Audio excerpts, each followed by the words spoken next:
as Formula One prepares for one of its most significant technical resets in recent history. Much of the public discussion has centered around the future power unit architecture and the shift in energy deployment philosophy. The removal of the MGUH and the increased electrical contribution have dominated early conversations about how the next generation of cars will behave on track.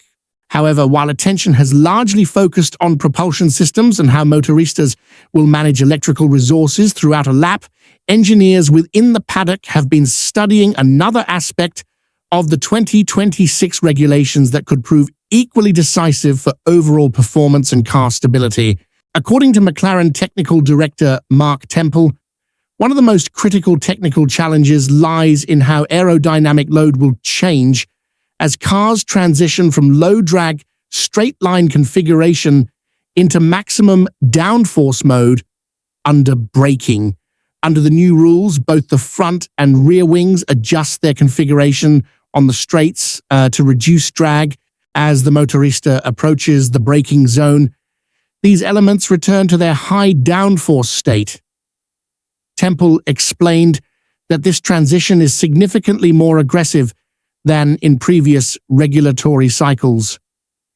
It's something we started thinking about very early when we began studying the regulations, he said. He noted that in earlier generations, similar systems primarily affected the rear wing and were limited to qualifying or overtaking situations. You go down the straight at high speed and suddenly reapply or return the front and rear wings to their high aerodynamic load configuration, Temple stated. He added that observers may already have noticed cars bottoming out as straight line mode is disengaged, producing sparks from beneath the chassis. That's obviously part of what we need to take into account, he continued. This phenomenon occurs because the car arrives at the end of the straight with minimal aerodynamic support and then rapidly regains load the moment braking begins.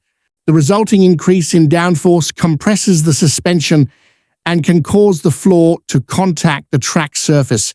Temple emphasized that the issue is not limited to visual effects but relates directly to vehicle dynamics.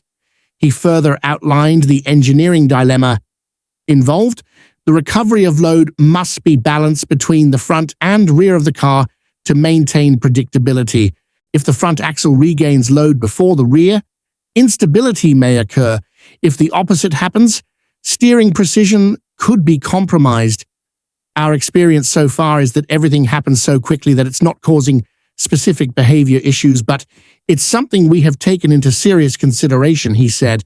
Temple also noted that although the overall aerodynamic load is expected to be lower than in 2025, approximately 25% less, the rate of change between aerodynamic states is far more abrupt. It's more about the change than the absolute load, he explained, highlighting that managing the transition between two distinct aerodynamic conditions will be essential for both chassis performance and motorista confidence. What's your take on this situation? Share your opinion below, and don't forget to subscribe to the channel for more Formula One updates.